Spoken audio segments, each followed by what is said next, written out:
And a good night to Grenada, Carriacou, and Petit Martinique. Once again, it is time for Talking Points. My name is Sheldon Scott. I will be here with you up until the 10 o'clock hour. It's now 8 minutes. Wait, no, it's 11 minutes after the hour of 8 o'clock on the Spice Isle of Grenada. I believe you all should be hearing me nice and clear tonight. Yeah, I did do some work. I think you all should be hearing me all well and okay tonight. If not, just give me a nice little message there. Let me know. Hey, boy, we don't hear you properly still. All right. So yeah, somebody was trying to call while we was playing the music, and so don't worry, you will get a chance to call just now, bro, or sister, no, whichever one. So yeah, just let me know if everything is going all well and okay with the stream, with everything. I'm just double checking here. I'm trying to make sure because you know what happens from time to time. I think everything is okay here. And the next thing we're hearing, it's ticking or we hear any audio going or some kind of thing. So I'm just making sure everything is going all well and okay tonight before we get into our discussions for tonight. Let me say a special good night to two people tonight. I want to say a special good night to Sherms Houston. It is your birthday today. A very special happy birthday from the Talking Points family to you, Sherms. And also to Marilyn Ferguson, a belated happy birthday to you. You celebrated your birthday yesterday. Well, it's your week. You can celebrate for the whole week. So we say a very special birthday to our own Marilyn Ferguson. We know that once you get the opportunity, you're there, you're tuned in, you're listening. And so we want to make sure that, yeah, everything is all well and okay with you for tonight. Yes, indeed. And let me just get one in again because, as I said, I believe there might be a slight sticking problem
just trying to rectify that sticking problem. It's not the internet. I've just checked. The internet is fine. So trying to see what is causing that problem here tonight.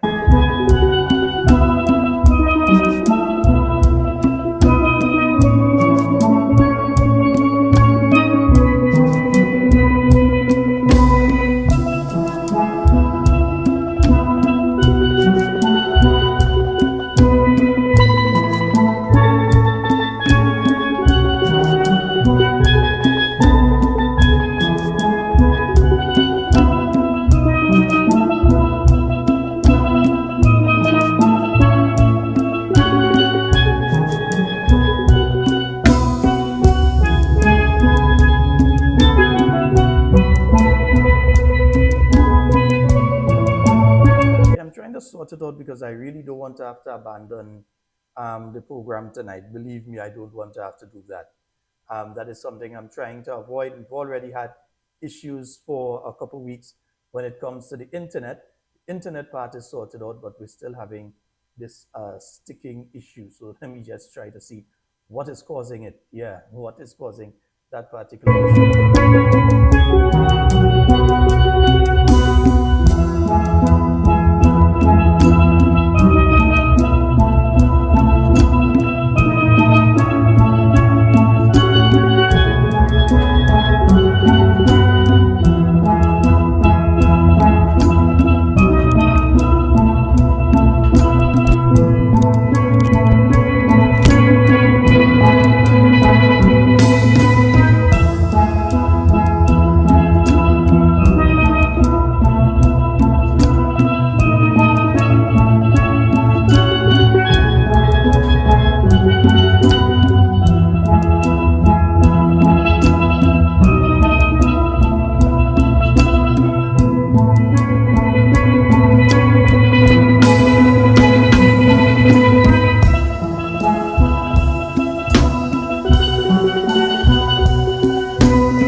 think we should be back and proper now. I don't think you should be having that sticking problem again. I think I've tried a kind of, if you all know the kind of gymnastics, it dropped off for a moment there.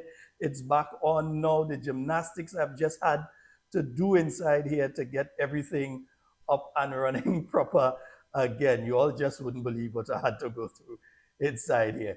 So we should be all well and okay right now, back up and running. It is Talking Points. Give me a call. Let me know if you're hearing me properly. Let me know if you're seeing me properly. Let me know if you're still having the sticking issues.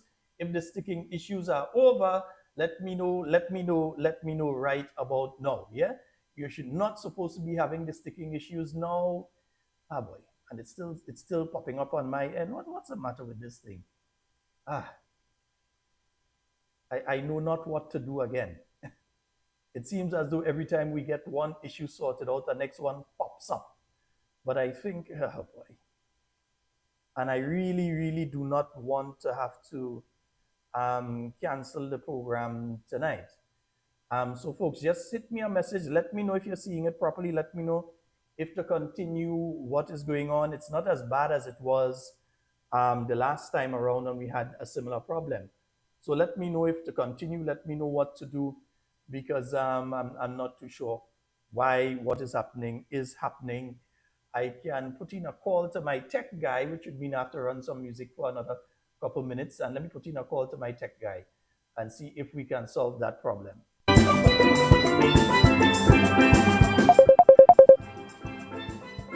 Hello, good night. Hey, Sheldon. Yes, sir. Just send you a little bit low. I don't know if it's on my side or on your side, but I hear you low. Very low. You're hearing me low. Okay. The low part I could solve. I just have to keep this up here and talk with this up here instead.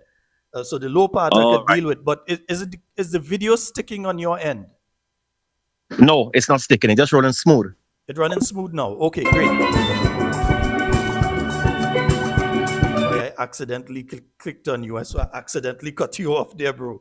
But yeah, so it's running smooth on your end. Yeah, somebody else let me know. I seen somebody, Sean, is saying it's okay. Yeah, Facebook good, YouTube video sticking, but audio good. Somebody saying perfect, sticking a bit, but continue. All right, nice. Yeah, maybe it will work itself out as we continue with tonight's program. Yeah, and let me also say our condolences on behalf of the Talking Points family to the following two persons. Our condolences go out to one of our ardent listeners, Vale Rodney. Our condolences go out to you on the passing of your dad, and to Charmaine Ragbasing on the passing of your mom.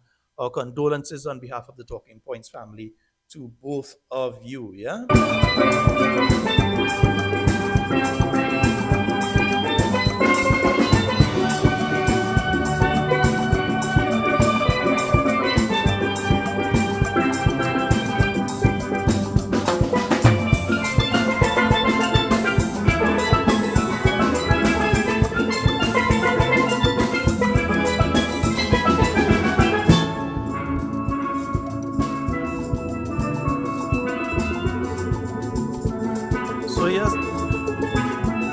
I think we're going to have to go with it as is, yeah. And we'll have to try and sort this out after. I think we may have to change the machine. I think that's the only solution I can see to that issue right now. We may have to switch out the machines. It would put in doubt a program for tomorrow night. But what I can promise you, we will have Talking Points tomorrow night. It just may not be a live program, but we will definitely have Talking Points tomorrow night.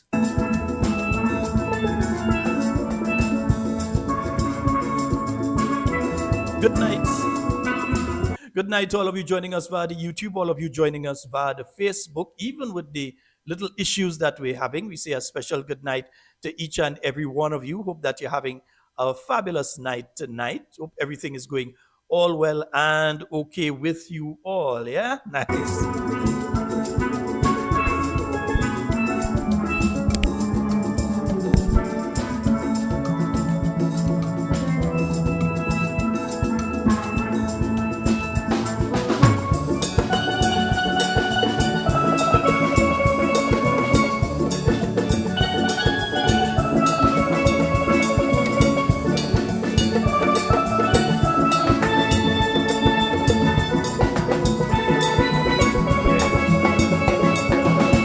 what I do know is that isn't supposed to be happening with the settings that we have there. So I don't know what kind of zombie in the system. But folks, yeah, let's just get into it tonight.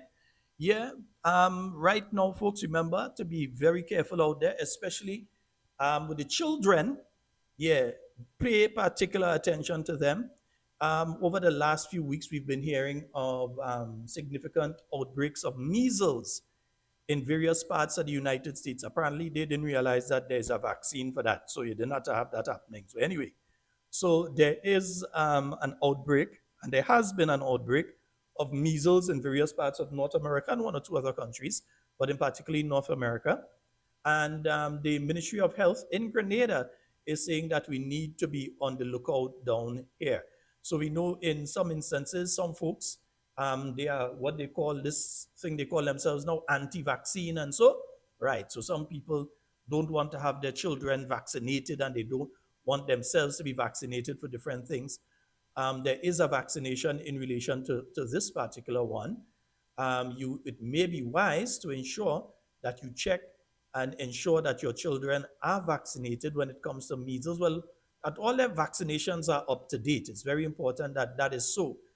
If not, what you see happening in the US right now, especially in some of those areas where people preach anti-vaccination, what you see happening there now is what takes place. So there is a vaccination in relation to this. It may be wise to check, ensure that your children have received their vaccination, that their vaccination card is up to date. I don't know why we're still using card for these things. That the vaccination card is up to date, that all of the information is up to date in relation to that. In fact, they can't really get into the school system if that is not up to date. But you could never tell, one could slip through here, one could slip through there. And same as in the US, the ones that didn't vaccinate and they slipped through are the ones you see coming down with the measles and so on there right now. So it's important to check. So far, the Ministry of Health have said that there have been no cases in Grenada. So there have been no cases, no recognized cases in Grenada so far. They were very careful in their language. They said no recognized cases. So there have been no cases that they have been come out and they could say, okay, there's a measles case here in Grenada or whatever. There have been no measles cases in Grenada thus far. It does not mean that we do not have to be on our P's and Q's and we have to be paying attention. Remember, lots of folks from all over the world find themselves in Grenada. Yeah, there are Grenadians in any part of the world you could think about. You think about it, there are Grenadians there. If I, many years ago, could have gone to Eastern Europe, Bosnia-Herzegovina, left the hotel late in the night and went to a bar, and the bartender asked me, Sheldon, for rivers, you have to know Grenadians just find themselves all over the place. Yeah. Yeah, the bartender in the bar out there in Sarajevo, guy asked me if I didn't bring any rivers with me. Yeah. Obviously, he was in contact with Grenadians, and Grenadians, we tend to carry our spirits with us when we go to different places. So we have to be very careful. We have to double check, look for the signs. If there's anything, contact the nearest health center and so let them know you're seeing the heats on the children's skin, whatever it is, or even the adults as well, whichever one.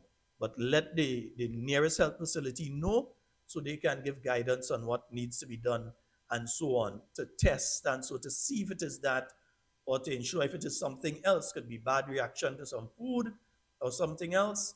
Not necessarily because it have measles. Everything you see on people's skin now is measles. It doesn't mean that, that's how we tend to think. From the time you hear it have measles out there, everybody you see with something on the skin, you say measles. And everybody start to get scared. It had measles up there. Remember when COVID hit? It was the same kind of thing. Yeah? Nobody couldn't cough close to us. Nobody couldn't sneeze close to us. Your throat couldn't tickle you and you go, because everybody looking at you. You're on a bus or something when COVID just come out and you hear, when the buses were still running, that is, and you hear somebody cough or something, people dropping from the bus one time. So the thing to do is not to be scared, but to be wise and look after what's going on. We also have to pay attention to the Atlantic Ocean. At this point in time, we know that there is a tropical system out there. It's still a depression, and it's still a bit away, but we have to pay attention to it because even If it does not develop further, it is going to bring significant amounts of rainfall to the Lesser Antilles over the, I think they said over the weekend or so, we should be getting some rainfall from that one of the tropical systems that is out there. So we have to pay attention to what's going on, not because the hurricane season has not officially started yet, means that we can't see a storm. I know in years gone by of storms that pass by out of season early in the year. I think I remember one as early as February or March, that there was a tropical storm that formed or didn't hit land, but it formed out there. So it means that these things can form once climatic conditions are in place for them to form, and we must pay attention. It also means this is a good time because roughly in 10 days or so, we will be directly into the hurricane season.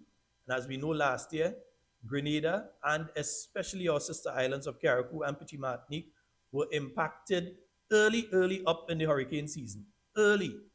So it means right now, for the homes, for your business places, you should be putting in place your hurricane plan. You should be putting in place your stores so you don't have to be rushing to the supermarket. You don't have to be heading down to Huggins and trying to break line and pushing people to get inside of Andals because you want to get some biscuit and you want to get this and you want to get that. But now is the point in time that you should be, if you are financially able to do so, because many of us are not financially able to do so. So if you are financially able to do so, now is the point in time that you should be getting your hurricane kit together. Now is the point in time that you should be ensuring that you have access to medication. If you know that yourself or people within your family cannot survive for long periods of time without their medication, now is the point in time to ensure that you get their medication and so together. Now is the point in time as well to ensure that you have all of your documents and so safely stored wherever it is, that you put your documents and you have your documents safely stored away, right? So in case of a hurricane, and the people in Carriacou could tell you, the people who've been through Hurricane Ivan could tell you, it's always important to get your documents in some waterproof containers. Yeah, don't just leave them in a brown envelope and them kind of thing. So no, you get them in something that's waterproof and you put them in a safe place so that even if your doors and your windows blow in and your roof is gone, that you could still find your documents. Because in many instances in Carriacou, we had folks who wanted to leave the island and they had to rush to get a passport because passport gone. Yeah, Beryl gone with the passport, gone with the birth certificate, everything. So they lost all their documentation and had to start from scratch and they wanted to get out of the island, those sort of things. So folks, make sure that you put all of those things in place and you have them safely there.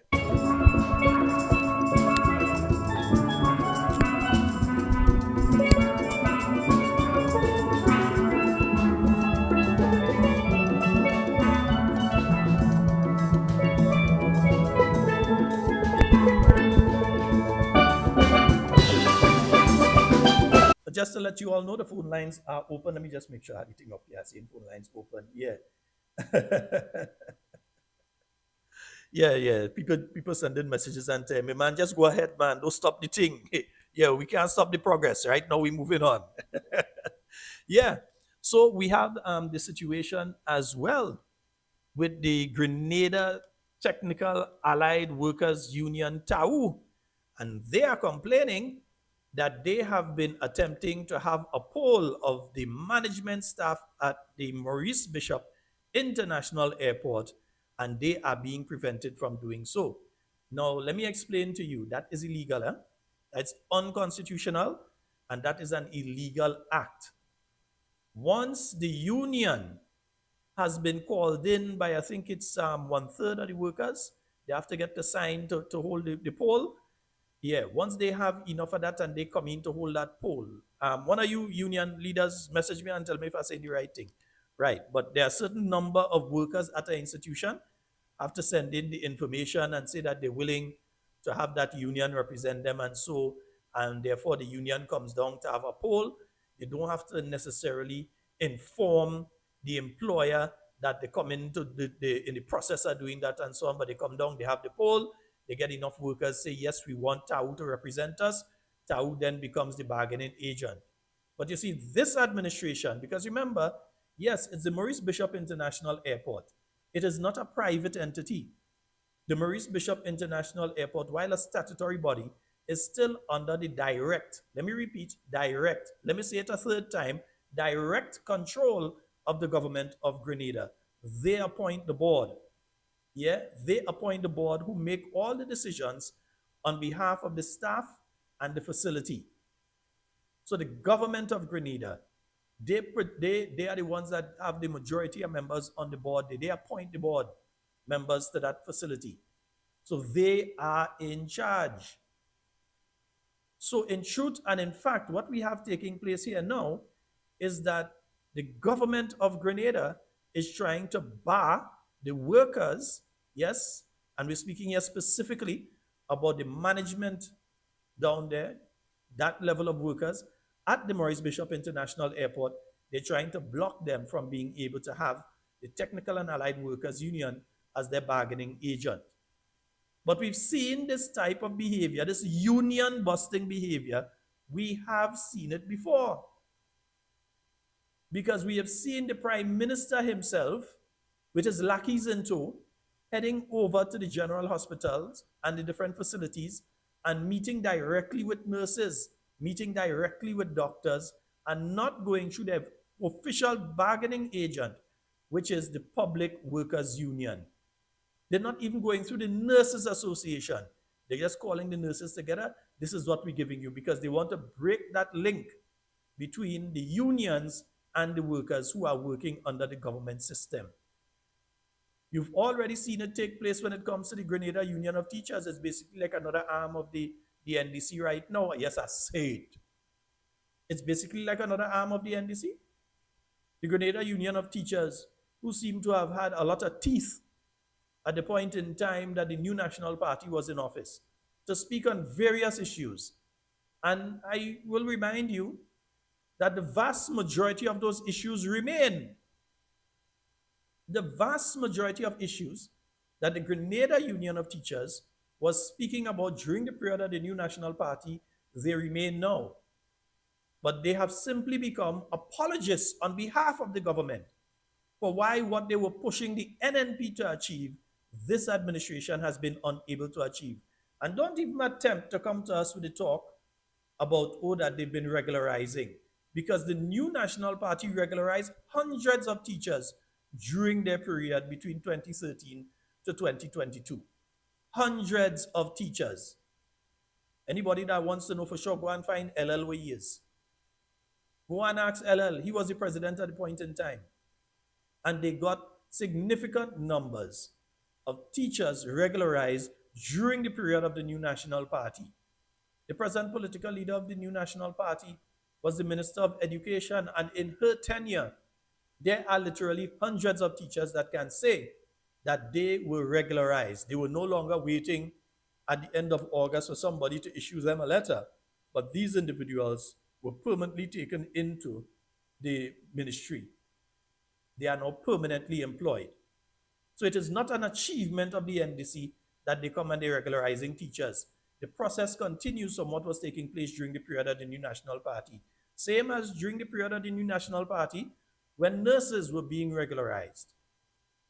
This government came in and said by the stroke of a pen, within 1 year, but yet still we see nurses receiving contracts for 2 years, backdated contracts, in some instances, going back a year, backdated contracts. When at this point in time, we were supposed to be speaking contracts with nurses, and so we were supposed to be speaking permanent employment. But it has gotten to the stage that that is what you're still speaking with nurses. But the very same voices that were most vociferous out there, the very same voices that were out there, those voices have gone silent at this point in time. And a good friend of mine says, the management must be informed about the poll in accordance with Section 33, 35, 35 of the Labor Relations Act. However, the minister is trying to bar the union from getting certified as the bargaining agent, and that is the main thing. The minister, imagine the minister, the minister is supposed to be on behalf of the workers. And the minister is attempting to bar the union, bar TAU, from becoming the bargaining agent on behalf of the workers. They want to deal with the workers directly. And this is against the Constitution and the law and the ILO convention, ILO meaning International Labor Organization, Convention on Freedom of Association. Yeah? Gassa, you know better than that, man. Yeah. So you have to inform the management that you're going to do the poll. But when you're getting your workers together to go and do that, I don't believe you have to necessarily, you could do that quietly. And then you officially inform management, we are coming this day to do a poll of your workers according to law. Not because TAU feel they want to go down there and hold a poll. Not because TAU just decide, hey, what should we go in and bring them in? We're going down there and have a poll. No. It is because the workers have agreed that they want to be represented. They no longer want government to just tell them, or the board of directors, Masabol, Masako, same government, telling them, hey, we're giving all you that, or we're not giving you all that. Instead of that, they would have TAU who can negotiate on their behalf. I always said, I believe our trade unionists at heart. So sections 33, 34, and 35. Yeah, 33, 34, and 35 of the Labor Relations Act. That is what is being breached right now. And who is the Minister of Labor? Claudette Joseph. Yeah? The one who last time we did hear about cat fight. Cat fight. Yeah. I think the person who was there, they end up working down on the same airport right now. They're probably one of the workers waiting to get the poll done down there. I think it's down there, they end up working. All kind of thing. Yeah, when you had to bring in a labor commissioner and then you hear Bidip Bap labor commissioner gone. Yeah, we announced that we break the news right here on Talking Points tonight. Labor commissioner gone. Yeah? They will raise the voices and tones of anger within the ministerial complex on that evening. Yeah? Bags were taken up and walkouts took place. And that was the end of that. But that is what is going on with this government. They are anti-worker. They give the impression that they are pro-worker. So they give the impression, I tell you, this government is all about disguises. They're all about facades. They're all about window dressing. They are not about the real issues and the reality of situations and what people are going through. So when it comes to the trade union movement, which had the opportunity, yes, you serve back and forth with the new National Party because the NNP understood that as the representative of everyone in Grenada, not just of one group of people in a union, as the representative of everyone in Grenada, you had to bargain for the best deal on behalf of the nation. And you could not be vexed with the trade union, be it the teachers union, the public workers union, TAU, GIMMWU, whichever one of them. You could not be upset with the union when the union was arguing on behalf of the workers. You could not agree with them, but you couldn't be upset with them. They couldn't be sending letters, and then as Prime Minister of the country, you going on press conferences and saying that, oh, they send rubbish to you, that the union sends some garbage to you, and that sort of thing. You could disagree with how they do things. You could disagree with them on principle in relation to the amounts of money that they're seeking and what you are willing to give, because you are the ones holding the purse. You are the ones seeing how much money the country is making and what is going on. You have the opportunity to follow up on that. So you are the ones who have to argue on behalf of the people of Grenada. The trade unions, and they do an excellent job at that, well, at least they used to, argue on behalf of the workers. And it would never be, listen, I've never known Dr. Mitchell to hold any animosity towards the trade union movements or so. They will disagree on a particular issue. The NNP as a whole would disagree with a union in relation to a particular issue or a particular stance that they have taken. But you would not be upset or hateful towards them for taking that stance or taking that position, because they are seeking the best interests of the people who are under their union. So you can't be vexed with them. They're seeking the best. And that is why you have a thing called negotiation. That is why the sides come together and they have a discussion. And if you can't come to a final agreement, then you have a mediation and you have all the different things that take place until you get to the point that some unions decide they go in and strike. You have some unions before that didn't even used to wait to go through the whole process. They just used to decide they're going straight to strike. But so be it. But you cannot try to deny workers. That goes against their constitutional right. The right to freely associate to a trade union is a constitutional right. All of the workers there at the airport have it. Every worker in the state of Grenada has that right, even if you are not a Grenadian. But you are a worker in the state of Grenada, you have the right to representation by a union. That is a constitutional right that you have. The labor code also enshrines that particular right. And then Grenada is a signatory to the ILO convention. And again, the right to freedom of association with trade unions is one of the core principles of the ILO. Let me see this one says, what she said there?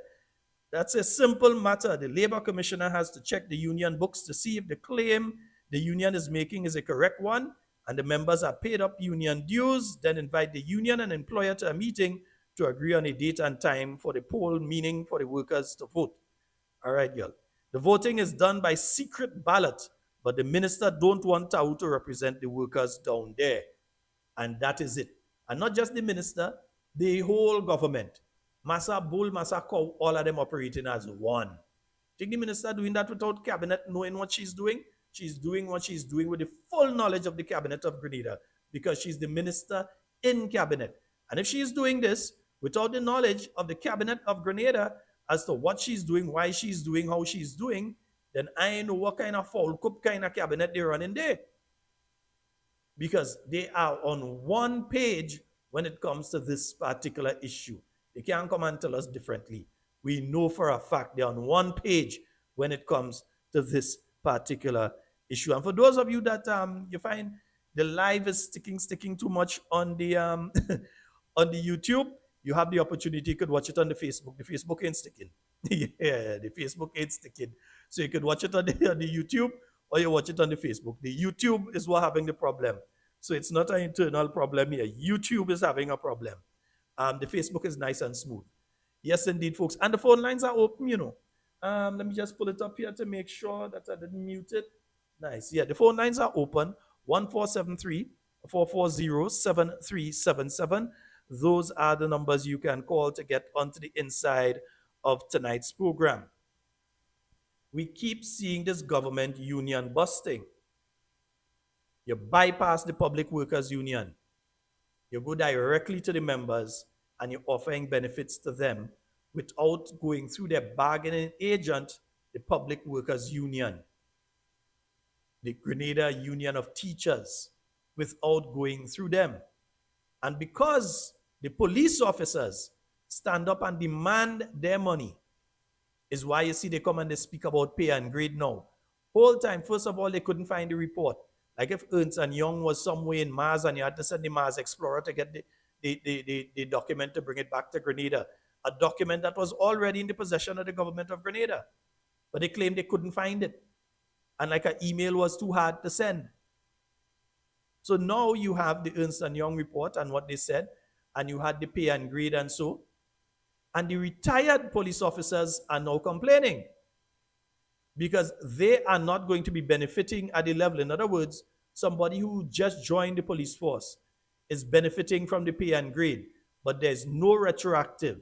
Even if you said you're going retroactive, back retroactive, 2 years, 3 years, 4 years, 5 years, whatever it is, because you may not financially be able to say, we're going to do the retroactive for the last 20 years for all the officers who within the service. But at least go back retroactive for a number of years so that many of these police officers would have been able to benefit. They would have gotten a lump sum payment or you increase the monthly payment or whatever it is. No, they leave them out totally. So the pay and grade only applies to active officers within the service right now. And we have a caller on the line. Hello, good night. Hi, Brother Sheldon. Good night. How you do? It's been a long time, man. How things? I'm Good good, night, man. Grenada. Before anything, how's the wife? Say again, your breakup. How is the wife? Well, she's doing great, man. She's doing marvelous. All right, tell her good night for me. Go right ahead, Pastor.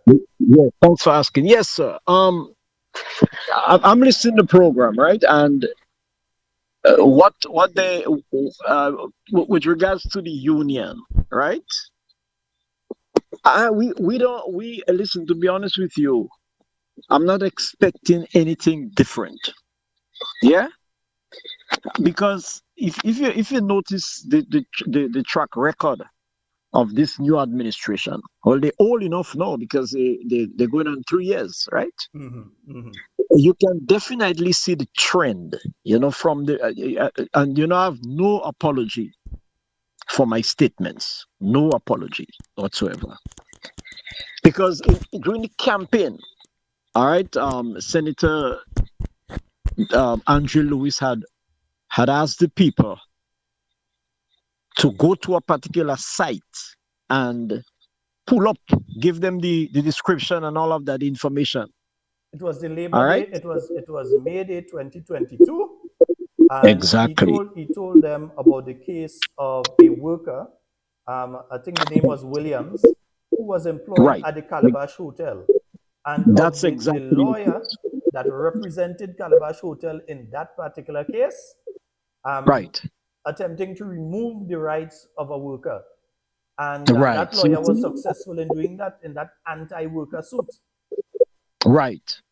Okay. The next thing, go back to the COVID cases and the COVID representation at the SGU, right?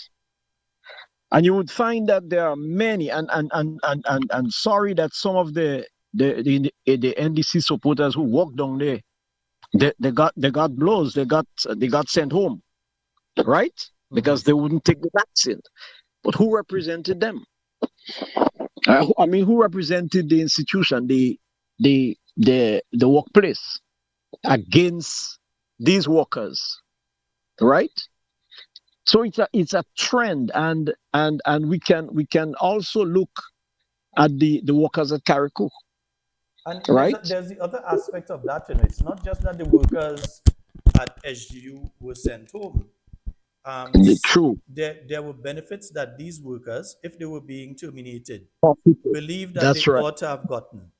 These workers to this day still contend. I met one of them a little while back, and he was contending that certain things they were supposed to get, like for instance your vacation pay in lieu of notice and those sort of things. He was contending that they did not receive that. They didn't get any additional money outside of the last salary. That's what he was saying. I don't know the full story. That's what he was saying. But that there were some benefits that they should have received that they did not receive. And the lawyer who was in charge of the case on behalf of the SGU is the present Prime Minister. Yes, exactly. Right now, the fit workers is the next one in the lineup, right? And I believe that case is gonna call soon, right? And you can anticipate the outcome of it, right? Then the next thing is that, and I'm just bringing up this because I want Grenadians to understand that we're not making up any stories. We are not trying to badmouth or protest anything that is not worthy, right? Now the situation with the young road officer in St. David's, right? What situation is that? Inform me. Well, he was sent home. When did this take place? Mr. James was sent home a few weeks ago. Right? He was just sent his letter and gave him matching order, just what happened to myself and the other supervisor. Right? And this man, to be honest with you, brother, I cannot point a collar to this man. We worked together for some months when he replaced Mr. Finley, and we never discussed politics. The work, you know what he said? He said, Pastor, I really love working with you. You're a man, a professional person, right? I remember there was a situation in St. David once when a woman had asked one of the workers to clean the gap for her, or open a drain or something, and the worker said that he did not have that description of work for her. She called me and she said, Pastor, I want you to talk to this contractor. This is what happened. And I called him up. I said, listen to me. We are not doing any political work. I said, if Dr. Mitchell would know that, he would be so upset. Or Mr. Finley would be so upset that you said that. The point is that when you toe a political line, the party that is in government would like you or love you or give you all the credence. But if you do not toe the political line, and someone will accuse you, and that's what happened. Pastor, for some reason you're starting to go off there. I don't know if you move away from the phone or you're using a headphone or what, but you started to go off there. I'm here on my handset. I'm here just regular, regular usage. Okay, go ahead. Yeah, but for some reason it was just drifting off. But go ahead. Right, someone accused him of being politically appointed, right? And he said to me, Pastor, that is not what happened. I've worked with the government over 17 years, over 15 years, right? The government of Grenada. No political appointment. And I said to him, well, I was politically appointed. You know, I was sent there by the party. Okay? Right. So I know anything could have happened. But I said, sir, I could not have told that you're NNP or NDC. You did not show your biasness with politics is concerned. Now, this government have an axe to grind. Because it looked like they take all in farm and garden and still go down in Ace and take the rest. I find there's a lot of axe they're grinding. Of course, they're grinding axe. They're grinding more axe than them old time woodcutter. So look what they're doing now. They're running like fall without head, running all over the country because they know what they're planning. They know what is next, what is on the horizon. But the people are not being taken care of as they promised, and that's the issue, you know. Look at what's going on at Lacalom at this time.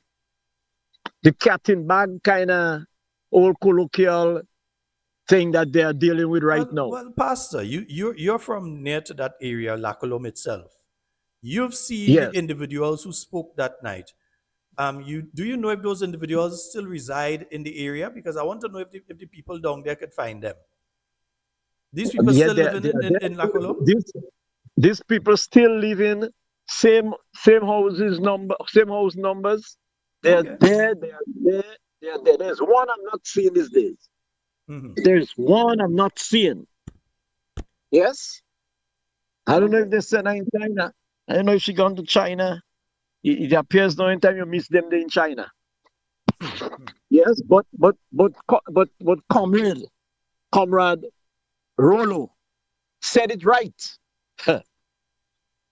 He said it right with regards to the purchasing of the house and the land.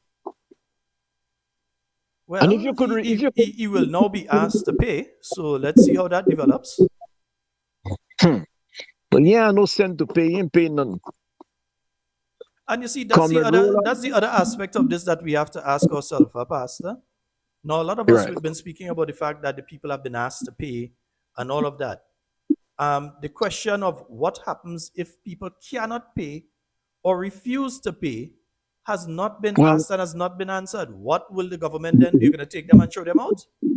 Well, the guy that works in housing told one of the residents that if they did not pay or they don't want to pay, housing know to get them out. So people with family, elder people like Mr. Rolo who decide I ain't paying nada, I'm not paying nothing. People like him, are they going to take and do they really feel, while many of us may have our different issues with Mr. Rolo, do they really feel that we as Grenadians go sit down here and watch them take people like Mr. Rolo and throw him out? Mr. Rolo is a Grenadian, no? All right. They feel we go sit down and watch them throw out Mr. Rolo and these people and them? And he heard him Comandante Hugo Chavez said that it was not for sale. Look what is going on at Corinth. Huh? Look what is going on in Carriacou, right? Look what is going on in all the different places that the houses are located. Look what is happening. These houses were not for what they are doing with the houses. And the Grenadian people must remember what they did. They run them with security, had to run them from the different places when different housing settlement when burial hit. Mm-hmm. When you had the harsh weather, people ran inside these places for shelter. They ran them out on the street. Yeah. So they're so wise that they're going to try to buy that over. They will try to give them some money, give them land, give them all kind of different things to pass this off. But end up passing like that. You have to pay for your wrongdoing. Pay for your atrocities. You have to pay for that. You have to do some serious damage control. Look what they're doing with the economy of this country. Huh? Look what they have done. Just yesterday, I gave someone a ride from Carriacou. They're renting down here. They moved them to Grenada. The government paying the rents. Huh? And the lady said, up to now, right where she reside, one nail is not being driven.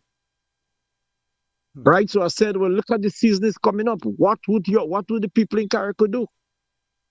He said, well, she think they're making preparation to do something. Just imagine, you had $118 million plus the United Kingdom, what do you call this organization? Send them how many hundred thousands of pounds? The Dominican administration give them $1 million dollars, and plus other money that they receive. What are they waiting for? What are they waiting on? What is it they're waiting on? What's waiting? You think that money still there? You really think that money still there? That money gone? Pastor been placed on the phone and mesmerized 2 salaries or something. They use that. Anyway, that money gone, man. You have a good night, bro. All right, Pastor. You have a good one too. Yes, indeed, folks. We were speaking with Pastor Cass there, man. Yeah. Let me just go through some of the comments quickly. I want to start doing that as well. I want to make sure that I go through the comments and read the comments out here. These were people telling me they're hearing me good. Cynthia B was saying, plus when traveling, we can contract anything at various spots. She was referring to the measles there, that we have to be careful because as Grenadians, we're traveling. Grenadians are people that we're always moving. 1 minute we're in Grenada, next minute we're in another country. We're always in and out. So that she was saying, plus when we're traveling, we could contract anything in relation to the measles. Martin Charles is referring to the by-election in Barbados today. The BLP will win. I know Mr. Chad Blackman personally. I've met him. We've hung out on many occasions. He's a good young man. I'm not saying the DLP do have a good candidate. They ain't beating Chad. Chad winning. In fact, by now, he should done be celebrating already. By now, Chad celebrating already. They can't beat him. Margaret is saying, Claudette should know better. Claudette should know better than that. She is wicked. She will get a blowout next election. But who tell you Claudette going to run? It's all kind of motivation in the tongue. Claudette may not even get the chance to be the candidate on behalf of the NDC. But Margaret is saying Claudette should know better than that. She is too wicked. She will get a blowout in the next election. Let's go on down. Islan is saying the unions were in bed with the NDC. They never drew the line between labor and politics. Yeah? Let me see. Martin is also saying the PM and AC of police, Assistant Commissioner of Police, wicked. He go and sign pay and grade for active police. But the PM said he will pay the grade from 1995. Yes, he had said he would pay the grade, pay and grade from 1995. So why change it now, NDC, to wicked? Yeah? So Martin is saying that the present Prime Minister, when he was speaking before, was saying that they're going to pay the pay and grade goes back to 1995. And if you're paying the pay and grade back to 1995, then all the officers who were active during that period, 1995 to the present, all the officers would have to receive their retroactive pay. Those who died, the estates would have to receive their retroactive. Yeah, you had to give it to their wife, the children, whoever.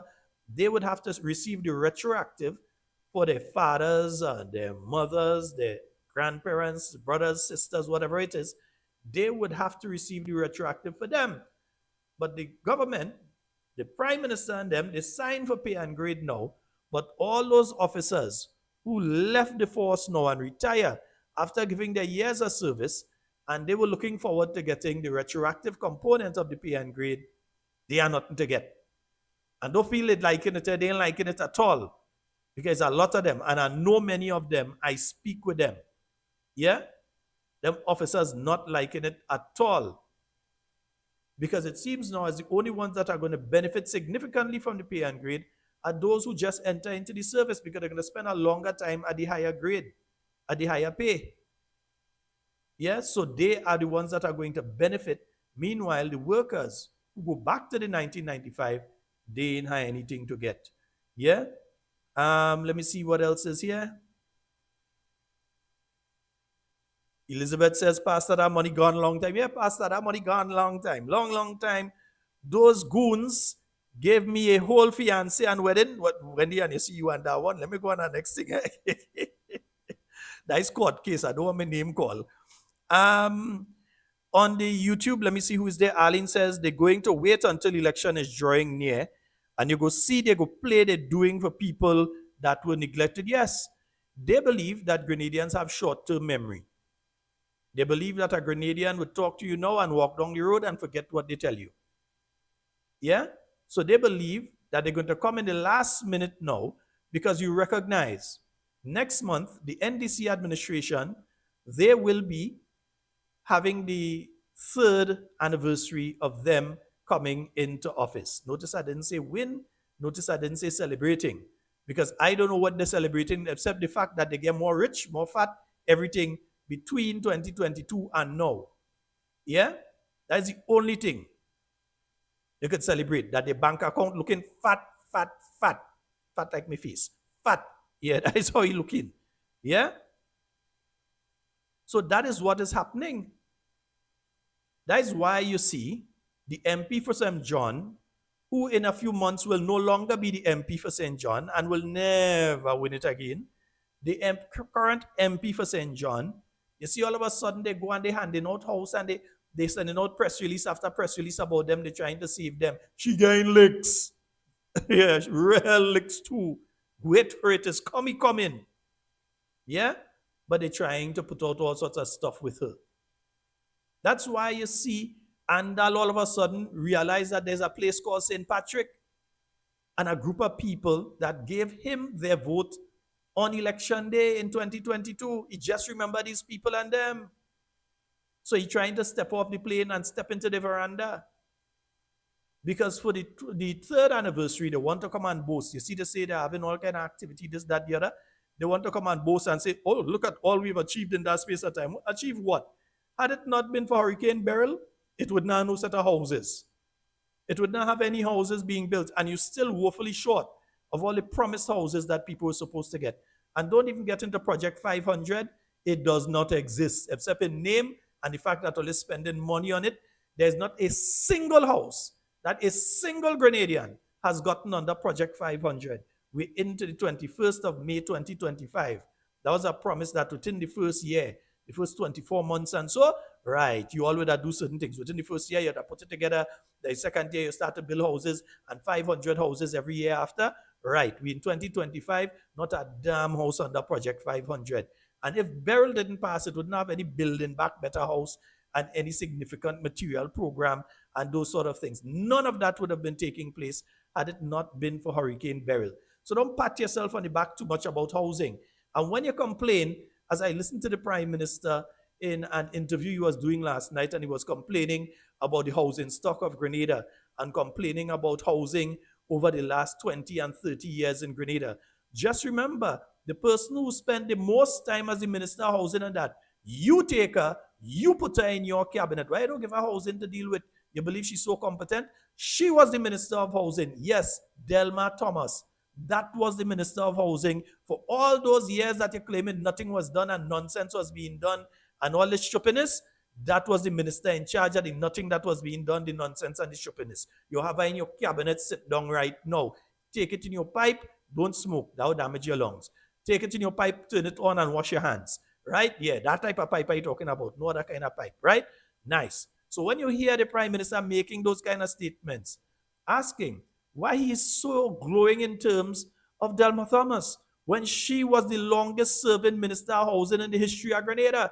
There is nobody else that ever went into that ministry from 2013 to 2022. That was the Minister of Housing in Grenada.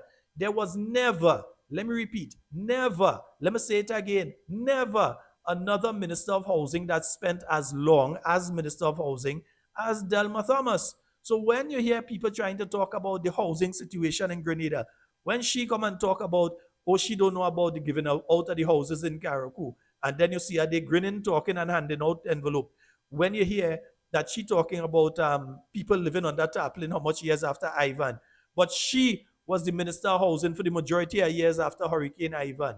You have to understand something ain't too well with these people. They don't know what they're talking about, or they know what they're talking about and they feel we're stupid. And I feel is the second one. 440-7377. That's the number. You must call us via WhatsApp though. Give us a WhatsApp call. Let us know what is going on. I'm sure my saying they're building house on people land like mad. So in other words, they're building houses on lands that they should not build on because the land does not belong to the people they're building on. And those lands, and that is wrong, eh? Because I know previously under the NNP, they would ask you if you have permission, and you have to prove you have permission before you receive material and so to have a house built on a spot. You either have to own it or you have permission to be there, documented permission before you do that. So if they're building houses on people land, well, they go wrong. Yeah, somebody tell me the Sheldon, the Sky PM, if the Sky PM is in Grenada, I believe he's in Grenada. I believe he's here. Somebody's asking, Moko Ben! Moko Joseph is asking if Tillman Thomas is still alive. He's very well alive. Hypocrite. Very well alive. All right. I'm looking through the comments here. Don't worry, I'm going to be reading your comments from time to time. It is a new aspect I want to include in the program because there are so, and I want to say this, there are so many valuable contributions that you all make in the comments, and I don't always get the opportunity to read them. So I'm going to make sure there's something I saw in another island, and I'm thinking of including it in this program. It's going to be a little technically problematic, but I'm thinking of including that aspect in the program as well, especially when it comes to the comments. But folks, yeah, before we continue on trade union and we get to Project Polaris, let me just remind you all because it's already 9:15. And let me see if I can pull this up here. Yes, I can pull it up. And yes, remember, the new National Party New York Support Group Cordia invites you to an exquisite affair, an evening of elegant style and class, Saturday, June 21st, 2025, starting from 9 p.m. Music by DJ Jude and DJ Small Clothes. Tickets only $100, attire formal, and yeah, it's going to be some nice dance and all kind of thing, and they got some nice food, different things, right? Nice. That's taking place at Carriacou Hall, 1963 Utica Avenue, Brooklyn, New York, 11234. Contact Aisha Olivier. You see the number there? Nice. We're going quick tonight, so I can't read through the whole number. No, don't copy. Behave yourself. Right. Aisha Olivier, Cathy Albert, Wendy McGuire, P.D. Francis, Sharon Caesar, and of course, it will be attended by Chairman of the New National Party, former Prime Minister, former political leader of the New National Party, former leader of His Majesty's opposition, loved by Grenadians near and far. Dr. The Right Honorable Keith Mitchell, chairman of the NNP, will be there. And of course, our beautiful, our loving, our caring political leader and leader of His Majesty's opposition, the Honorable Emlyn Pear, will also be in attendance. And Senator, the Honorable Nolan Cox, that's my real brethren, you know, man. That's my real, what you hardly will ever meet a cooler person in life. Or deputy political leader of the New National Party will also be there. So, folks, that is coming up on the, hold on the call there, brother. Hold it, I'll call you back. I'll call you back there, brother. Yeah, I'll call you back. Let me get through this. And then I'm going to take the calls. Yeah, let me just take a date. Nice. We'll take that in a little while. I know he didn't hear us start this because he's a little behind. So I'll call you back. Right, you go hear that part. So we have that. Nice. Come that thing where you're moving so? Hey, what's the matter with this thing? Come. Nice. Right. Let me make sure I don't skip anything here. Nice. Right. So yeah, the dancer size that took place today. Remember, it's Mondays, Tuesdays, and Wednesdays. So we're looking forward for that next week again. Today again, remember on the Wednesdays. When he's doing it on the Wednesdays, he's trying to do it and raise funds to assist little Kilani, right? So that is taking place on the Wednesdays. When it's a Wednesday and you had the dancer size and you make your payment and so, that is going towards helping young Kilani. All right, a cup of love. That is taking place this weekend, folks. Looking forward to you all heading out there. That is happening this Sunday. All you have a hat for me? All you have a hat for me? Somebody, Paul Cock will pay for that, you know. A Cup of Love, celebrating mothers. It is being staged by the New National Party Women's Arm. And Dr. Dubois, tomorrow night, you got to give us a call. Yes, I will fix up everything, don't worry. Give us a call tomorrow night so that we can have that discussion in relation to A Cup of Love. Or if you want to call tonight, you could call tonight and talk about it as well. That is taking place on Sunday, the 25th of May. And the price only $100, starting from 3 p.m. at the Grenada Trade Center Annex. They're also going to be having a bingo, a fashion show. Yes, fashion show? Nice. No, well, hat show. Yeah, fashion show, right? Bingo, and they're going to be having special prizes as well. So that's happening this Sunday from 3 p.m. at the Grenada Trade Center Annex, and price of the tea party and hat show, only $100. And folks, yeah, does that make sure I ain't skip anything? Right, we have young Kelani. All right, so you have the bank account number. I know somebody was asking for it today. That's at the Corp Bank in the name of Kelly George, and the account number is 1070-63547. So 1070-63547. And Nexa Credit Union in the name of Melian Francois, and the number there is 2215-53100. So that is at the Cooperative Bank and Nexa Credit Union. All right, so if you're passing in any of them, you could help. Remember, this is young Kelani. Yeah, what's a cute looking child. Devil always trying to take our pretty children. Not at all. He's not doing it. We're not letting him get away with it. We're not letting him get away with it. No. You come back here. We're going. You come back here. Nice. Right. We're not letting the devil get away with it. He's not going to be taking our children. Yeah, children we coming after. You're coming after we children. We're not letting you get them. Yeah? All right. So she has to head back to the States. So we're seeking to help with that particular one. Let me just, I'll have to come back to this one.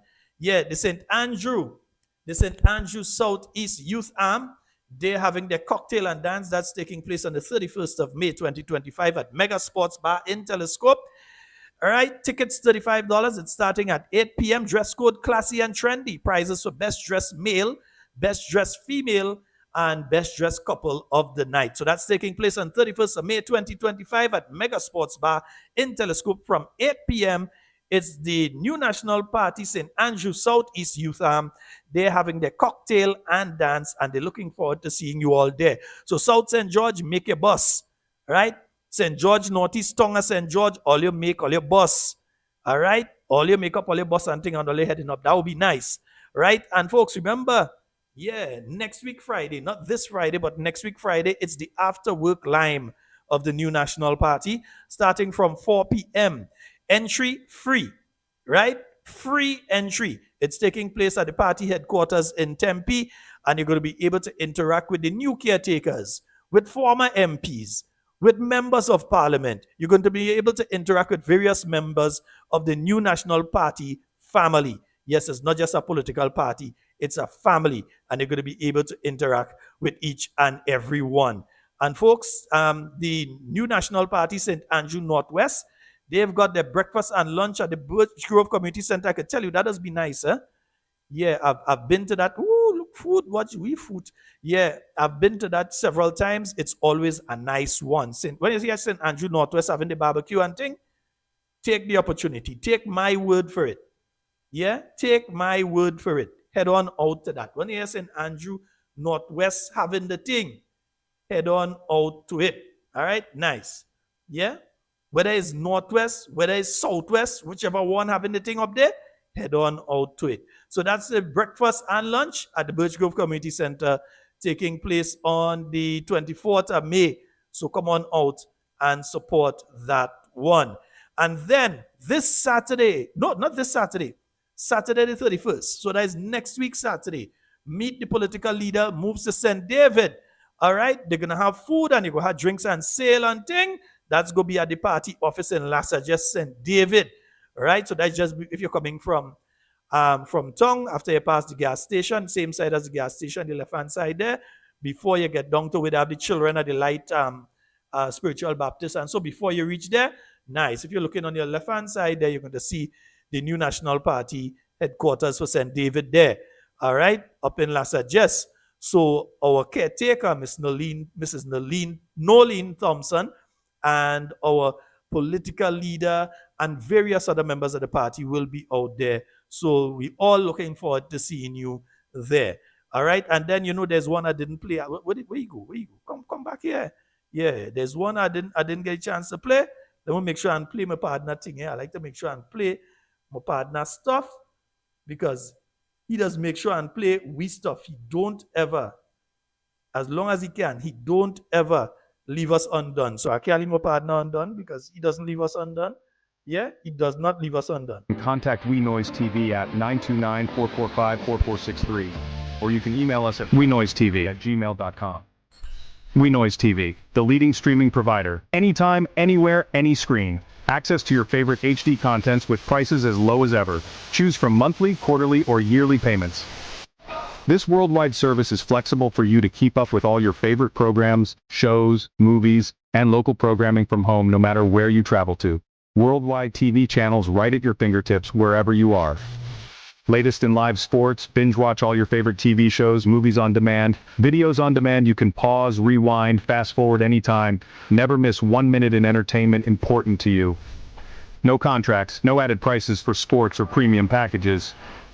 We certainly don't have to pull tricks like cable and satellite companies. Our product speaks for itself and beyond. WeNoiseTV. We have everything like Netflix, Disney, Amazon. Watch your favorite movies, TV shows, and series with our services. With our service, you will get rid of all other subscriptions.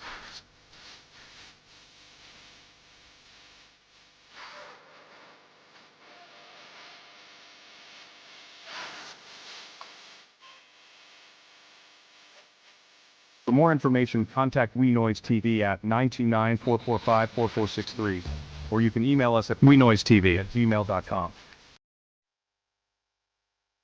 For more information, contact... Yes, indeed, folks. So that's our good buddy there. Wait! Wait, you still have to give us a call if you're not by one of them people, and you have to give us a call one of these nights and give us some insight in relation to that. Let's see if we can call back. The caller I was trying to call earlier, call back. But folks, yeah, I was speaking in relation to the Tau thing. Let me tell you, because I ain't forgetting that one. What the Minister of Labor is doing there is wrong, wrong, wrong. And here's the main thing they don't want. They don't want a situation where the union would be able to shut down the airport. But the union wouldn't just shut down the airport willy-nilly. There has to be a process of negotiation, etc. The airport is an essential service. Yeah, that's where the medication and different things might have to come through in a rush for different things. So it's not like the union is mad people. It's union members that does be in the hospital too seeking medication. It's union members' family that was be coming into Grenada and leaving Grenada and utilizing the airport as well. But they don't want the airport unionized because they're afraid that the union would be able to shut down the airport and so. Yeah, that is what they're afraid. But the union would just shut down the airport, so I think the union kind of reasonable. Folks, remember you can send your messages. Yes, you can send your messages there. Martin is asking, Sheldon Scott, can some of the police get together and take them to court for money because we have him on tape? Yes, you can. Yes, you all can. There are lawyers that would be willing to do that. You all can get together and get the lawyers involved. All right, so that you all can deal with this particular one who want to be flower girl for certain wedding, all kind of thing. They all do easy. Yes, indeed. Folks, 1473 440 4407377. The other thing is this, folks. I was listening to the Bob report on Sunday where Mr. Teron Gilchrist gave an excellent insight into Project Polaris. Because of the length of time we have remaining tonight, I don't want to start playing clips from him, and especially where one of those systems giving trouble tonight, I don't want to go and take the chance. But he gave some serious insight and had some serious questions around Project Polaris. Project Polaris, you all may or may not know, is what they are calling the construction of the new teaching hospital and all the attendant services that they are seeking to offer from that facility. Yeah? So that is the name that they're calling it, Project Polaris. They're going to be offering specialist services, etc., different things. All of that come under Project Polaris. So there was a project launch. That was the big thing for last week. Well, yeah, it's a week ago. That was supposed to be the big special news they had coming out and all kind of thing that all of we knew already. But that came out last week. That's what they were speaking about. But several things, several questions. One of them, and I keep hearing some people asking this one, it's an interesting question. We heard that Mount Sinai was supposed to go into arrangement with government in relation to the hospital from January. We are not sure if what we are hearing signed now covers that as well. There's also a very significant issue that a lot of folks seem to be glossing over, and it is the Cuban issue. Understand this. You have a very hawkish United States administration right now. They have already said clearly, concisely to all Caribbean countries, do not engage the services of the Cuban Medical Brigade. So the Cuban nurses and doctors that are within our country, that they should not be engaged by the government. And this is being done with threats to the administration that if they continue to engage the services of the Cuban healthcare professionals within the Grenada healthcare system, that their visas will be revoked. So they will revoke the visa, the US visa, of every single member of cabinet, from captain to cook. Everybody, down to the rat that going in the cook kitchen and all, everybody would have their visas revoked. Not only is the US threatening to revoke their visas, they're also threatening to revoke the visas of all their close family members as well. So their mother, their father, their brothers, their sisters, husband, wife, children, everybody, tutmun bagay, will be losing their visas. And don't think that this is just restricted to cabinet alone. It also is expanded to the senior people within the public service of Grenada. Yes, all of the permanent secretaries and senior administrative officers, the senior members of the Royal Grenada Police Force, all of these people will be losing their visas if Grenada continues engaging with the Cuban Medical Brigade. The Prime Minister has stated a position that Cuba has been helpful. Up to now, I still have not heard him say that he is not going to send the Cubans out of the Grenada medical system. In fact, I have not heard that from any member of the government yet, that they are going to stand by Cuba and that they are not going to get rid of the Cubans in the healthcare system. We've heard that representation was made, that the human trafficking that they're claiming, that Grenada is not part of it. You really think Marco Rubio care anything about that? Marco Rubio's grandfather, remember where he came from? The same Cuba. Remember how they left Cuba and ended up in the United States? You really think they care about what you have to say in relation to that? The US has stated their position. It is up to the Caribbean regions to abide or pay the consequences. And don't think it's just going to be the cabinet members, the senior people within the government, like the senior people in the police force and the prison service and all these other branches of government. And so it's not just going to be these people and their family members, their children, their wife, their husband, them thing. It's going to be a situation where when Grenadians are going for visas, they will have problems as well. But let's take the call. Hello, good night. Hey, good night, Sheldon. How are you doing? Good night, Talking Points. I'm good, man. Go right ahead. Sheldon, do you remember I told you a couple of weeks back that this NDC is like the MAGA government, the full of hypocrisy? The same Marco Rubio, he was put on a hearing, a select committee hearing, about the same hypocrisy you have about migrants in America. So what is happening here in Grenada right now? Let me talk about hypocrisy. Who was a lawyer for SGU when Tau was taking it to SGU? Who was a lawyer? We just been over all of that. So you need to go into that. We just talk about all of that in case you weren't there. So go ahead. Yeah. Yeah, right. So, we just had a long conversation on that one. So yeah, I dig it. So let me tell you. So right now you see them running and pay the 100 houses. Like if the NMP never said that. What I'm saying, the NDC has created a cult of personality right now around Deacon Mitchell and probably Andy Williams. And that seems to be what is going right now. So they're trying to make us believe that these two men are the most perfect politicians and the others, they just tagging along and their fame. And that is dangerous. Because, you know, long behold, as you bring up Polaris, the lady that basically is spearheading this thing that I hear in the name calling that is on your poster tonight. I asked any supporter, do they know what that lady position is in Grenada? And they can't tell me. And when I started to lay out the positions that this lady is holding, the guy looked at me like, if I'm talking stupidism.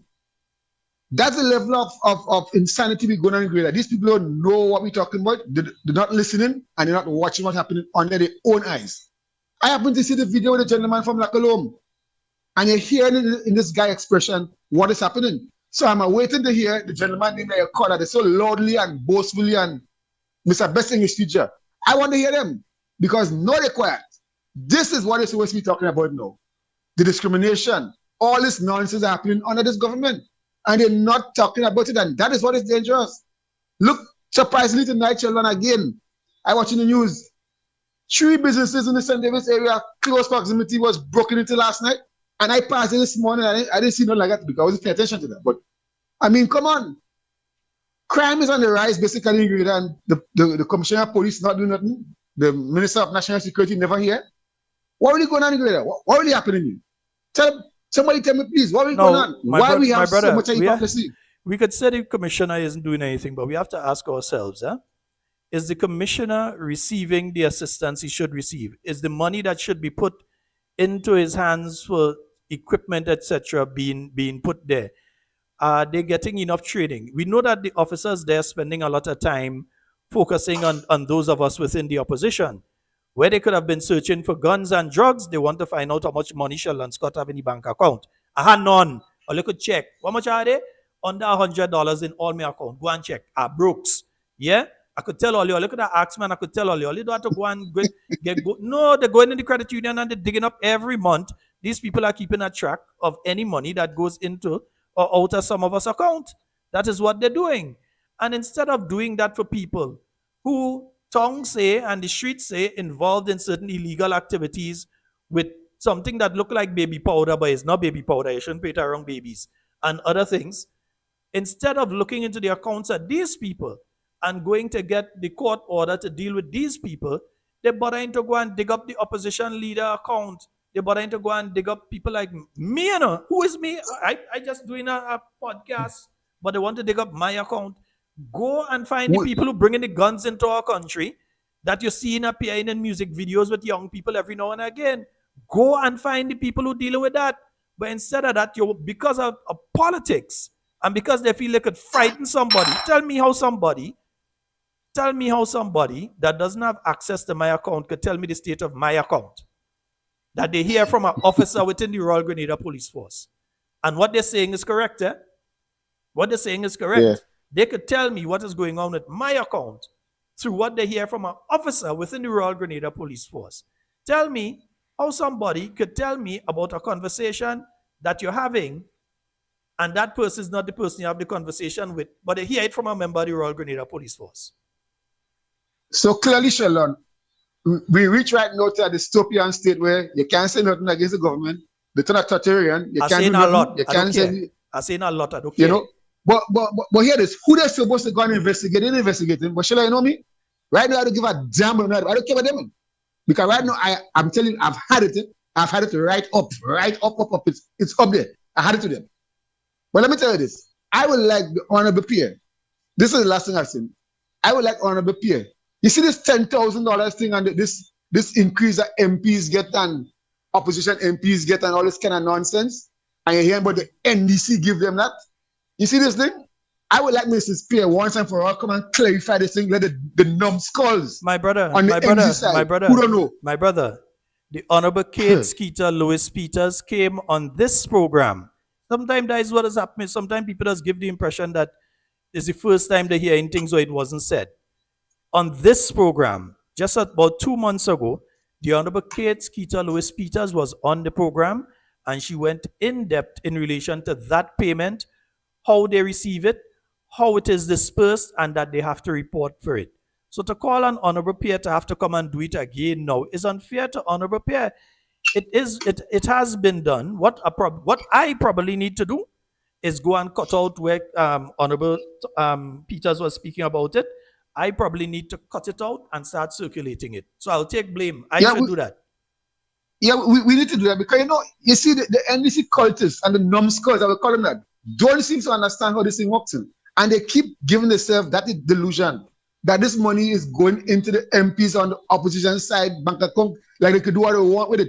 This money is not for blasted capital projects. When you get an all thick drum skulls. No, let me explain something here. Quite recently, there was one NDC person that was on 2 different programs trying to give that impression. I could confirm to you, it is nothing like that. It is not that you and answer me, which box drain, or anything could do it at $10,000, and it's $10,000 a month, not $10,000 a week, not $10,000 a fortnight, not $10,000 a day. In the current situation with the price of building materials, especially after burial, explain to me which drain could $10,000 build. You can't use it for projects like that. You use it to assist. For instance, you're going to say somebody has to fly out for emergency surgery in Trinidad. They need a plane ticket. Are you going to say, take the whole $10,000 and put it towards doing a box drain that you can't finish? Or do you take money out of that and you give to that, you buy the ticket? You don't give the money to the person, no, you buy the ticket. Yes. You buy the ticket, and it's not like you have cash money in your hand, you're taking out and you go to buy, There's a check, I believe, if I remember, the check is countersigned by the Clerk of Parliament.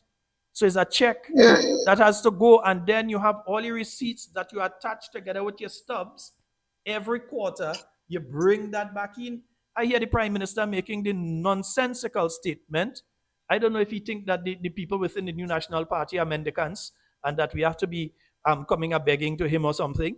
But he's out there saying that, he hasn't seen the report. He does not have to see the report. He is the Prime Minister. He's not the Minister of Finance.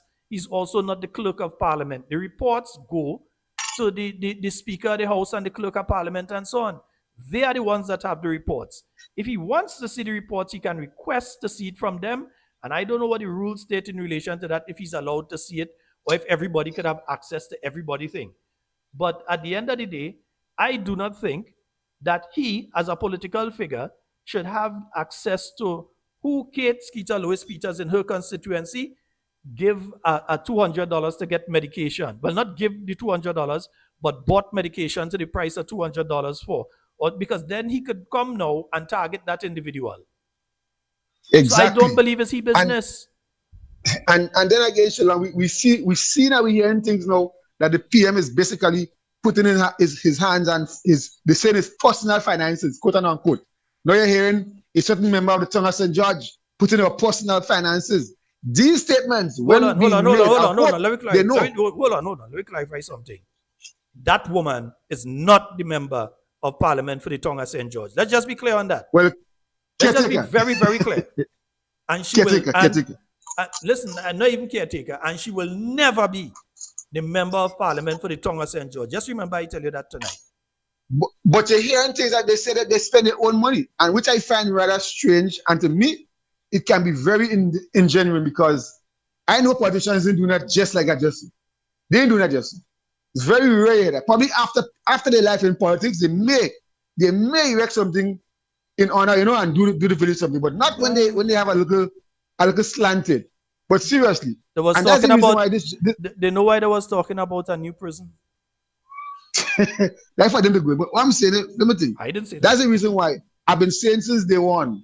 When I heard since day one, and a decision man, Mr. Bullen, Taiti, I say when I heard this lady become Attorney General and Labor Minister, I said this is a position that he put it to victimize people and to slander the law in a certain way. Sheldon, have a good night. All right, my brother.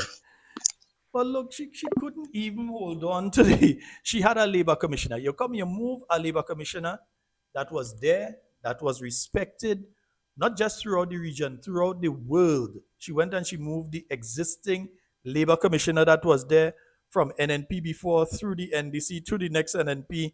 They came in and they just decided they're moving that labor commissioner.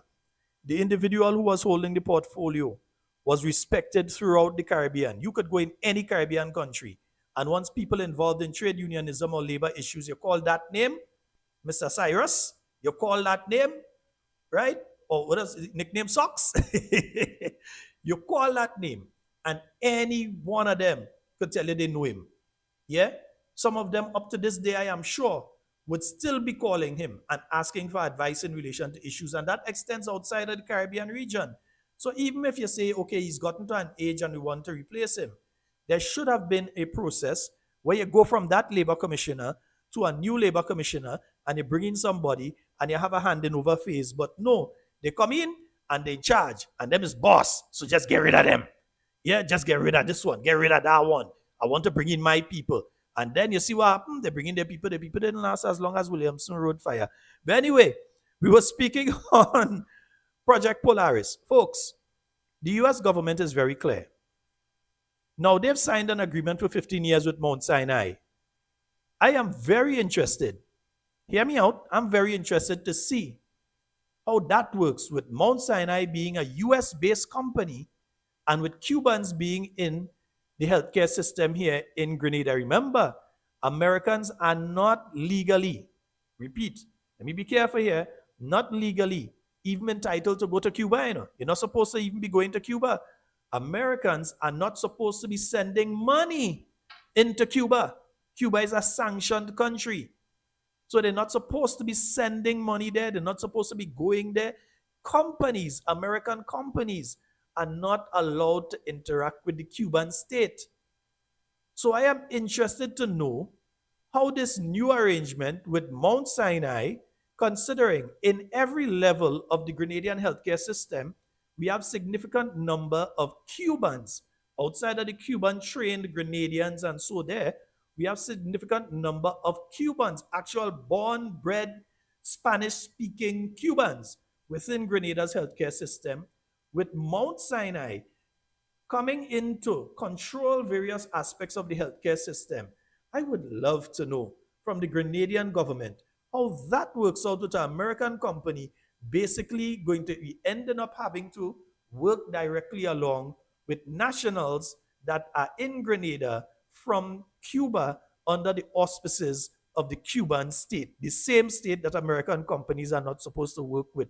But remember, this government gave themselves a back door, because one of the announcements that they made with that we're going to be getting doctors and specialists out of Nigeria. So they're basically letting you know that they have a knife that they might be willing to put into the back of our Cuban brothers and sisters at some point in time. So there's no sanction against people out of Nigeria. There's no sanction in relation to Cuban doctors and in relation to Nigerian doctors and Nigerian nurses and Nigerian medical specialists. There's no sanction there. So we may very well see a situation that the Nigerians are coming in and the Cubans are going out. So while they have not said to us that they are going to abide by what the Americans say, because all of them afraid the visa, because they would like to be able to continue going and shop in Miami or using the connection between New York when they're going to various other countries. And so they want to be able to continue to be able to do that, isn't it? So they want to maintain their US visas, especially those who are carrying the D1 visa and so the diplomatic one. They want to maintain that. All of the permanent secretaries, etc., who don't really have a say in what the government's final decision is. Yeah, they could advise, but they don't have a say. Cabinet make that decision. All of these people will also be losing their visas. So don't think that they are going to say, hey, viva Cuba, that they're going to continue going that way. They've already started speaking about bringing Nigerians into the healthcare system. And I have no problem with bringing Nigerians into our Grenadian healthcare system. I have no problem with that. They're human beings. They're all brothers and sisters over there. Yes, we know it's them that they catch us and sell us. But we forgive that. Hundreds of years pass, right? So we have no problems with them coming into the system once the proper procedures are carried out to verify and to confirm all of the various aspects that need to be done before they come into Grenada. But at the same token, what is going to be taking place with the Cubans in the Grenadian healthcare system? What is going to be taking place? That is the main question. Mount Sinai, legal, they know that. Mount Sinai knows that. I hope the government didn't pay them that 2.5 million upfront, because they know that they are not allowed to work with Cubans. They know that unless these Cubans have gone to the US and sought asylum, and they've gotten asylum or something in the United States, they can't work along with them. If they are in Grenada at the behest of the Cuban state apparatus, and they are working in the Grenadian healthcare system, Mount Sinai cannot work with them. So one or the other have to go. It's either Mount Sinai go or them go. You guess which one it's going to be. The Grenadian government just said 2.5 million for Mount Sinai, I think, per year. All right, yeah, that's what they're saying. All right, let's see how that works out, right? 1473-440-7377. That's 1473-440-7377. Those are the numbers for you to call and get onto the inside of tonight's program, folks. And remember, we have, let me just get a reminder here. You move nothing, right? Moving, so yeah, my mouse ain't working. Right, everything decided ain't working today. Nice, and I test everything before, Yeah, folks, so remember we have, which one is this Saturday again? There's one taking place. Yes, we have the Cup of Love taking place this Saturday. That's going to be at the Grenada Trade Center. So, Annex, that starts from 3 p.m. on Sunday. So, looking forward to that one. We have a caller online. Hello, good night. Hello, good night. Hello? Okay, we seem to have lost that call, and the whole system seems to have frozen too. Yeah, it seems as the system itself making a little boo-boo day too. Nice, yeah. And folks, also, let me just let you all know about this particular one, because I think I've seen too much people sending these things to me and getting fooled by it. And I'm upset with all you because I think by now people should know better. Let me see if I get the call now. Hello, good night. Ooh. Hey, Fadu, hold 1 second for me. Let me just say something here. Hold 1 second. Brother, no, I know much time. No. No, hold on 1 second. Just hold on 1 second. Yeah, gone then. So, folks, this is what you're seeing on the screen right now is going around via Facebook. I'm warning you all. Do not click on this stupidness. By now, you all should know better than to go clicking on this thing. You see, goodbye to Deacon Mitchell. All of Grenada is in mourning. And you all clicking on this thing. When you click on it, the people who put this link there, you realize you can't even report it on Facebook. The people who put this link there the link that you're going to is a dangerous link. It can be attached to your mobile phone, and so it could. Next thing you realize, all of your information on your phone is in somebody's hand. All of your password to all your accounts, somebody else controlling it. And it is because you go and click on things like these. Yeah? You're seeing one with the opposition leader, the Honorable Emlyn Pierre. You're seeing one with the present Prime Minister. And some people are saying it's local people doing this. I do not believe so.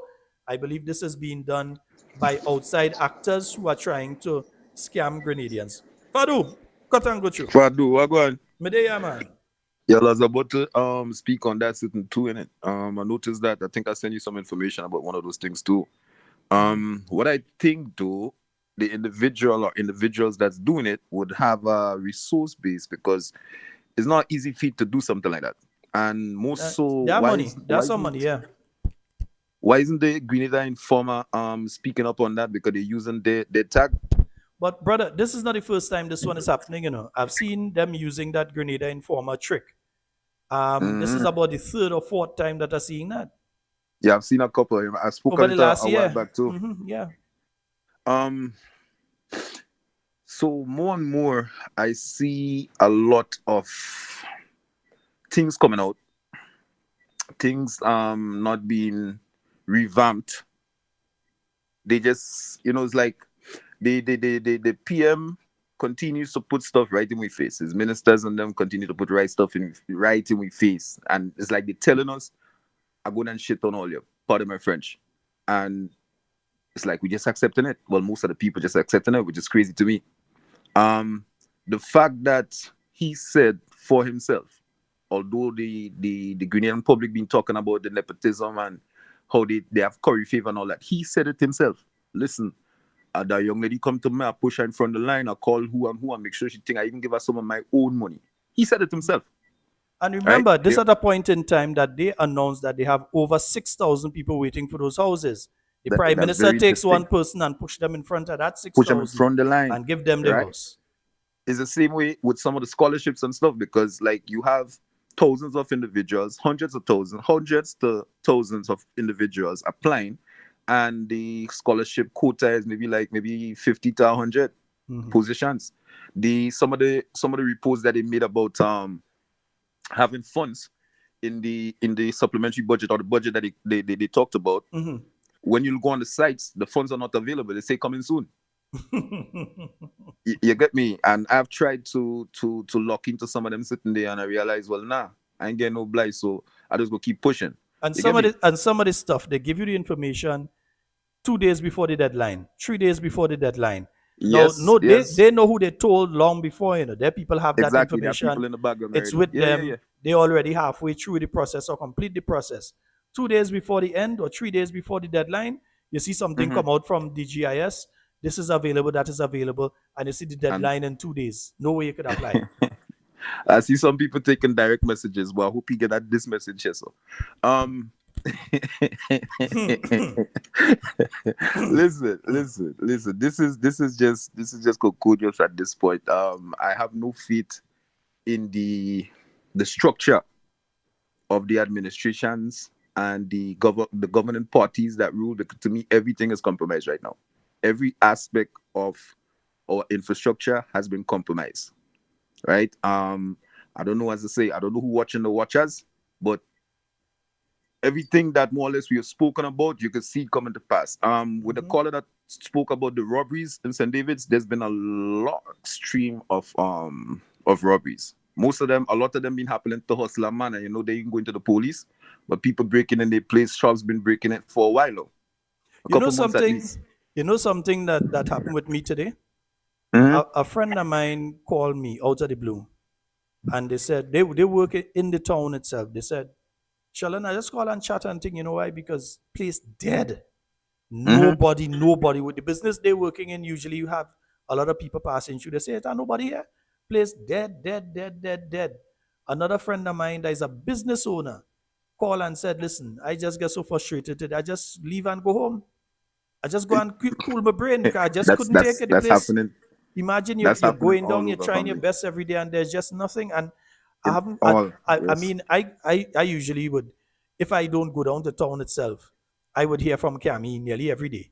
And Cammy would tell you how things, and when Cammy tell you he dead, No, it's madness. It's only, I tell you, before, it's only really two things that I see pushing off here right now. Apart from the criminal activity, and I include from the guns to the drugs to the prostitution, and the conning by the government. That's the most active things I see going on here in Greens. And I don't get why people not paying attention to that, because it's just crazy. Nobody's, I won't say nobody is, but the people I find should really say something and come out front and say, okay, well, give me some answers to this, because I want to ask this question and you can't tell me like it's a need to know basis. Because granted, as the PM say, he's not a public servant, but you are servant of the people. You get me? It's the people that put you in that position. The parliament have more stake than whatever governance or the thing called moving with day. So it's a matter of the people to edify, educate themselves, and move accordingly. This year is getting too ridiculous, Fadu.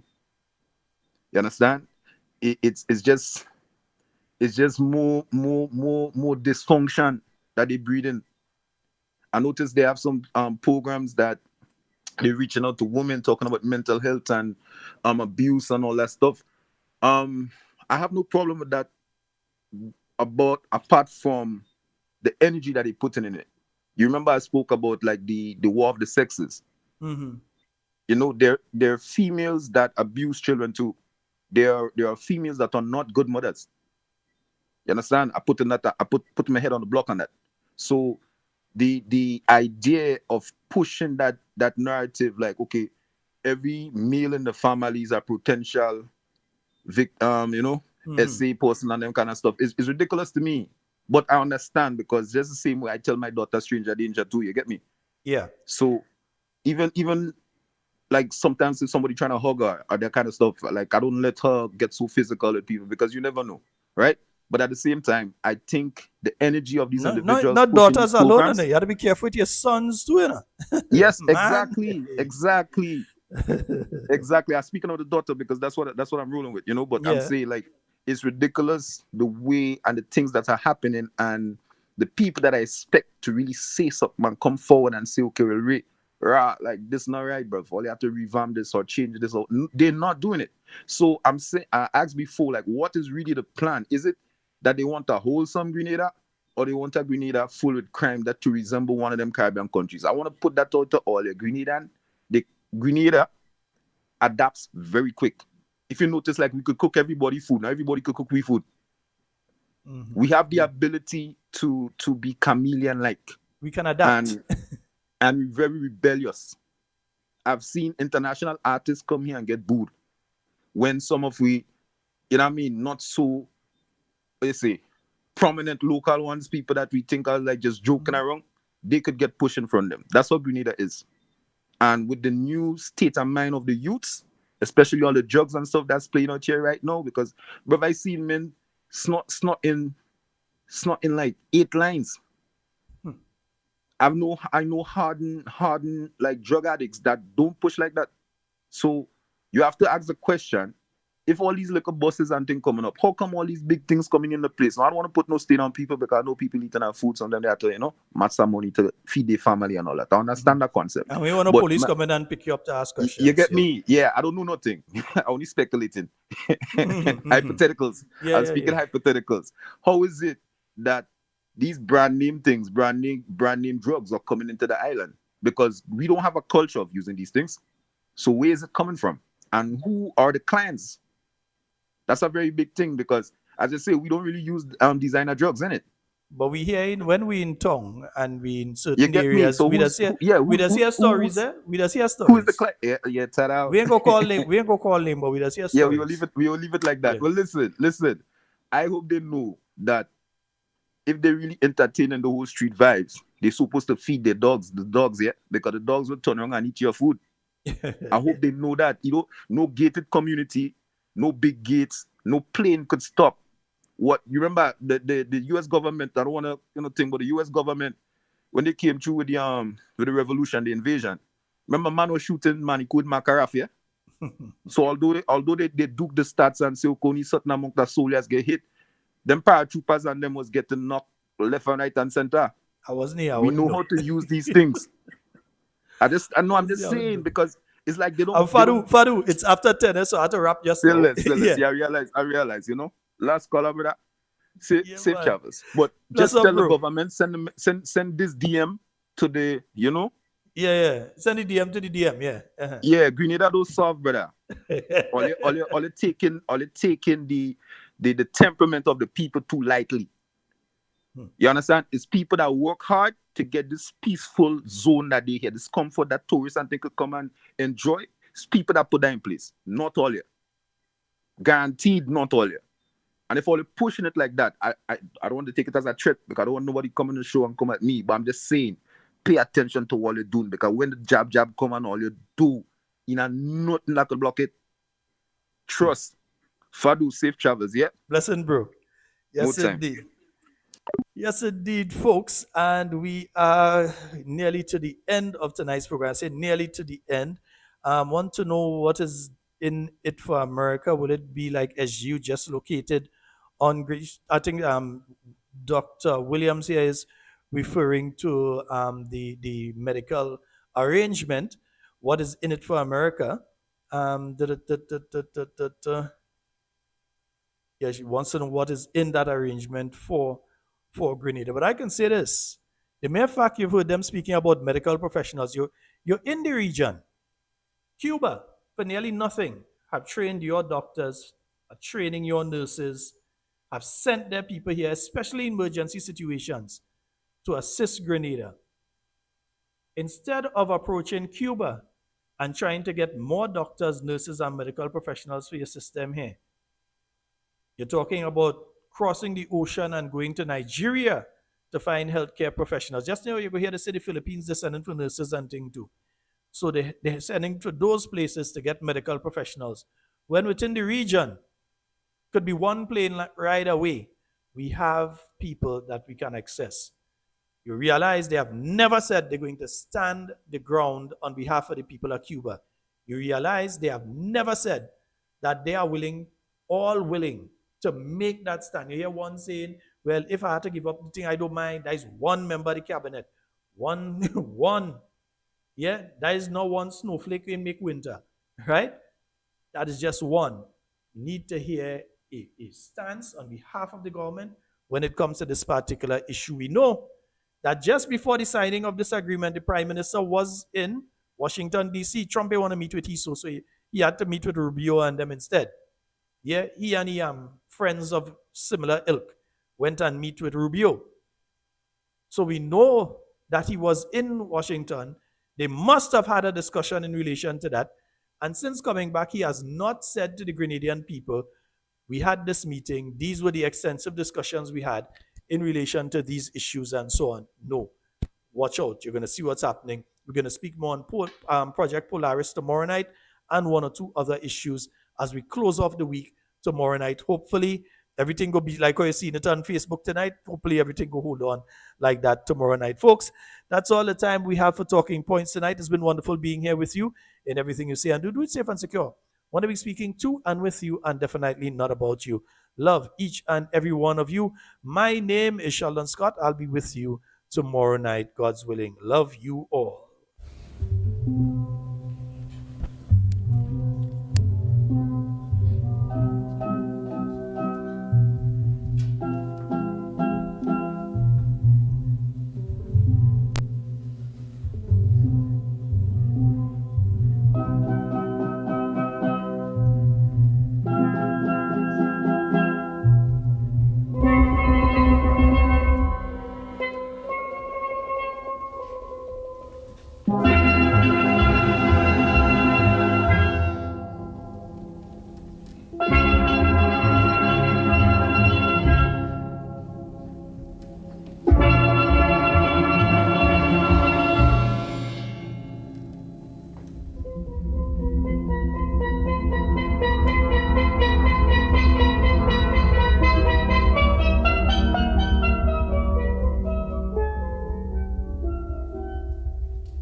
Carriacou.